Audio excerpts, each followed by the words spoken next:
Mi madre me gritó que yo destruí su matrimonio. Semanas después se besaba a mi novio. Mi madre me gritó que yo era la razón por la que su matrimonio fracasó. Y semanas después, la descubrí besando a mi novio en el sofá de nuestra casa. Así empezó todo. Yo tenía 19 años, vivía con ella después de que mi papá se fuera. La relación entre ellos ya era un desastre desde hace años, pero ese día explotó. Discutieron a gritos por teléfono y después de colgar, subió hecha una furia a mi habitación. Entró sin tocar, me apuntó con el dedo y me dijo: tú destruiste esta familia. Por tu culpa tu padre se fue.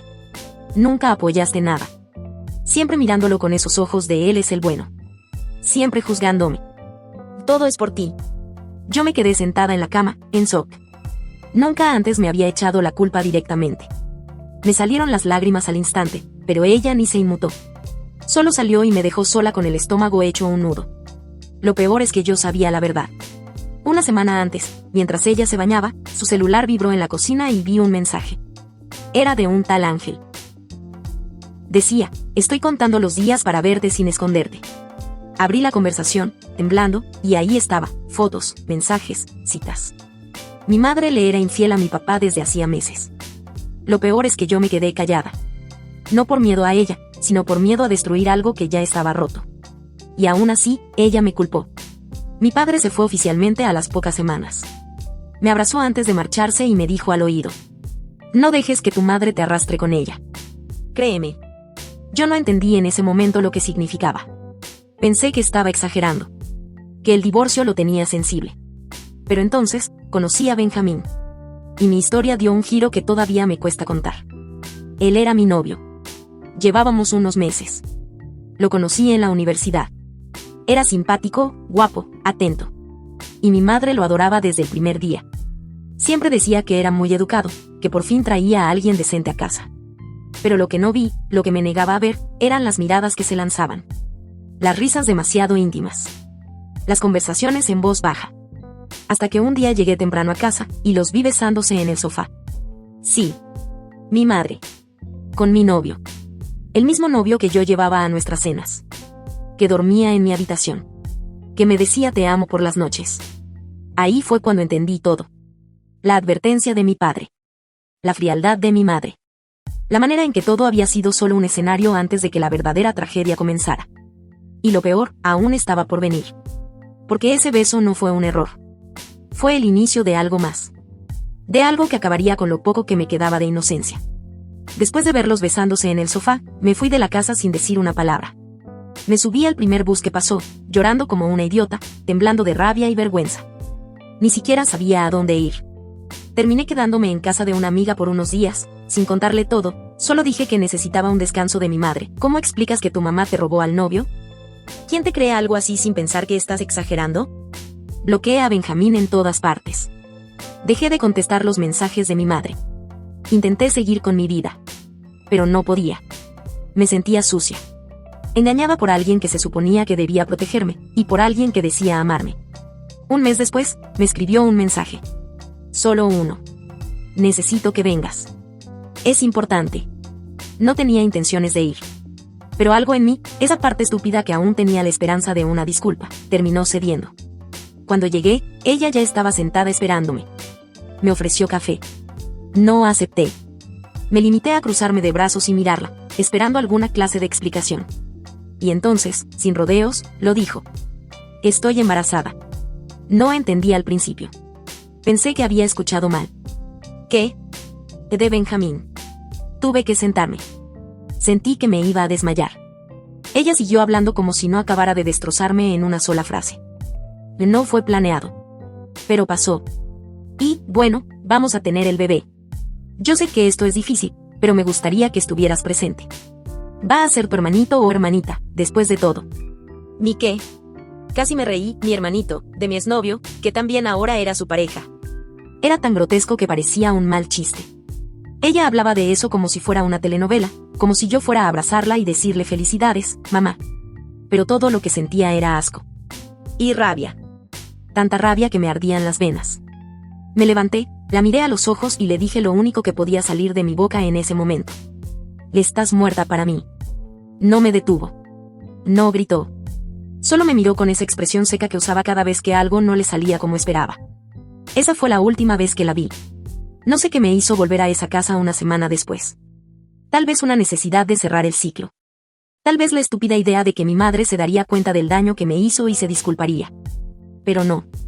Lo que encontré fue otra cosa. Entré sin avisar. La puerta seguía teniendo mi llave. Ella estaba en la cocina, sirviéndose jugo. Benjamín, mi ex, estaba en el sofá, descalzo, como si viviera ahí. Cuando me vio, se levantó. Quiso hablar. Le hice un gesto con la mano para que no dijera nada. No quería escuchar su voz. Mi madre me miró como si nada.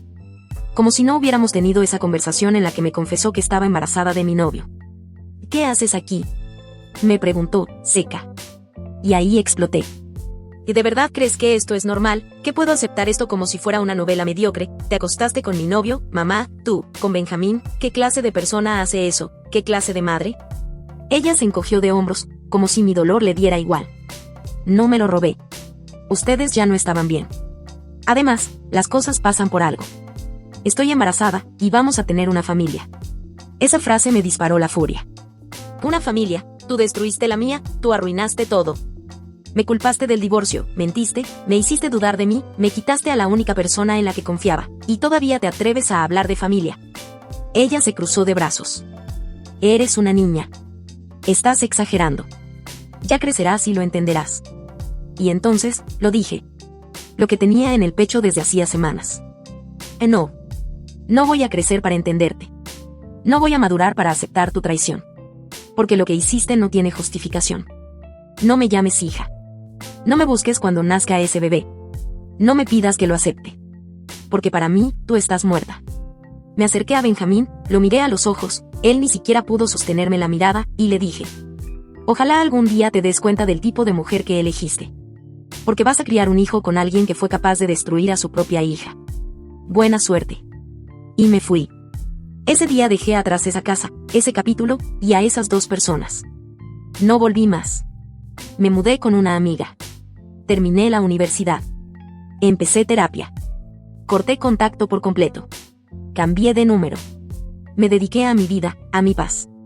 Y aunque a veces aún duele, porque una madre no se reemplaza, y una traición así deja heridas muy profundas, aprendí a vivir sin esa voz que siempre me culpaba, que siempre me hundía.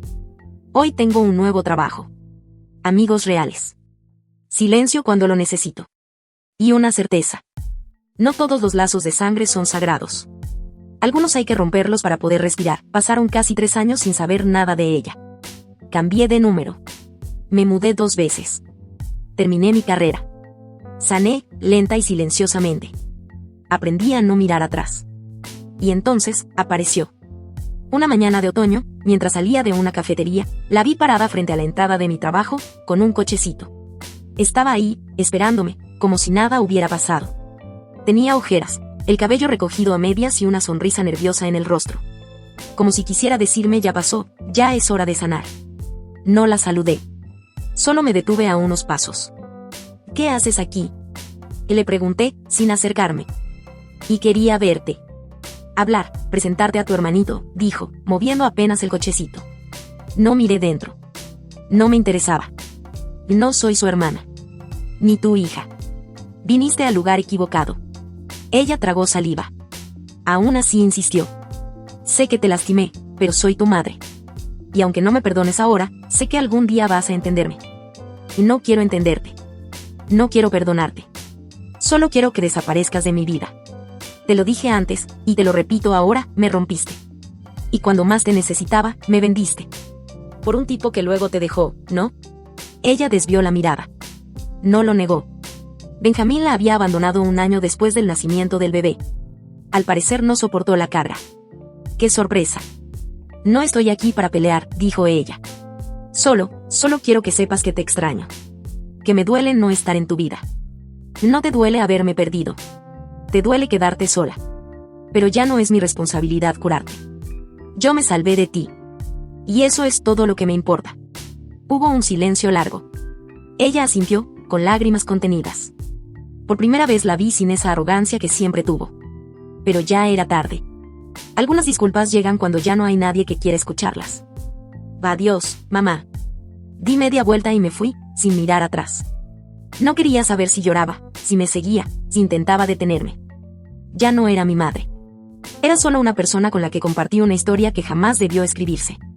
Esa noche, cené con alguien especial. Se llama Julián. Lo conocí en la oficina hace meses. Tiene una sonrisa tímida y unos ojos que parecen escuchar más que mirar. Me preguntó si estaba bien, y asentí. Porque, por primera vez en años, lo estaba. Le conté solo una parte de mi historia. La suficiente. Me tomó de la mano por encima de la mesa y no dijo nada. Solo estuvo. Sin prometer salvarme. Sin pedirme que perdone. Solo estando ahí, como nadie lo había hecho. A veces pienso en todo lo que viví y me cuesta creer que esa era yo. La hija traicionada. La joven rota. La chica que no sabía cómo reconstruirse sin mirar atrás. Y ahora, me miro en el espejo, vestida de blanco, con una flor en el cabello y las manos temblorosas por la emoción. Hoy me caso. Y no con cualquiera. Con Julián, el hombre que llegó cuando yo ya no creía en promesas. Después de aquella noche en la que cerré la puerta definitiva con mi madre, empecé a vivir de verdad. Julián fue paciente. No me apuró. No me exigió ser feliz de inmediato. Solo me acompañó. Me enseñó que el amor no debería doler. Que no necesitaba cambiar para que alguien me eligiera. Que no era demasiado para alguien que sabía cómo sostenerme. Salimos juntos por casi 2 años antes de comprometernos. El día que me pidió casarme con él, lo hizo en el jardín de mi abuela, con un anillo sencillo y una carta escrita a mano. Decía: no quiero salvarte. Ya te salvaste sola. Solo quiero caminar a tu lado mientras vivas la vida que mereces. Y si algún día tienes dudas, te las recordaré. No me hizo falta pensarlo. Le dije que sí entre lágrimas. No porque necesitara casarme para sentirme completa, sino porque por fin entendía que podía construir algo nuevo sin que el pasado ensuciara mis cimientos. Hoy, en nuestra boda, estoy rodeada de personas que me quieren de verdad. Amigas que fueron mi refugio.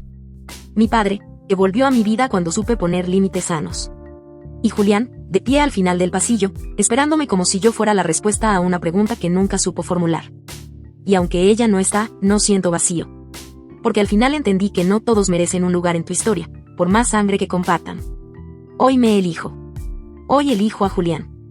Y hoy cierro este capítulo con una sonrisa que, por fin, es sincera. Desde que anunciamos nuestro compromiso, todos supieron lo que eso significaba para mí, una victoria sobre la versión de mí que creía no merecer amor. Pero también significaba tomar una decisión difícil, no invitar a mi madre. Algunos me preguntaron si no iba a arrepentirme. Otros, con buena intención, me dijeron que una madre es una madre. Pero Julián solo me miró a los ojos y me dijo: no necesitas justificar nada. Tú tienes derecho a elegir quién entra a tu felicidad y quién se queda afuera. Ahí supe que me estaba casando con el hombre correcto. Mi madre intentó contactarme una vez más. Me escribió desde otro número. No quiero perderme ese día. Aunque no me perdones, soy tu madre. No respondí. Mi boda no era un campo de redención para ella. Era mi comienzo. Y ella ya era parte del final que dejé atrás. La ceremonia fue íntima, cálida, llena de risas, lágrimas felices y promesas que no dolían al decirse. Caminé hacia el altar tomada del brazo de mi padre. Me temblaban las piernas, no por miedo, sino por todo lo que significaba ese momento. Estaba viva, estaba amada, estaba completa. Cuando Julián me puso el anillo, lo miré y supe que había algo más que necesitaba decirle, pero decidí esperar. En la fiesta, cuando nos alejamos del bullicio por un momento y estábamos solos en el jardín, tomados de la mano, le susurré: voy a necesitar más espacio en el departamento. Él frunció el ceño, curioso. ¿Por qué? Me llevé su mano al vientre y le sonreí con los ojos llenos de lágrimas. Porque estoy embarazada. Se quedó quieto por un segundo. Luego su rostro se iluminó con esa mezcla de ternura, emoción y nervios que solo él tiene. Me abrazó como si el mundo fuera a romperse alrededor nuestro, y me dijo al oído: gracias por elegirme.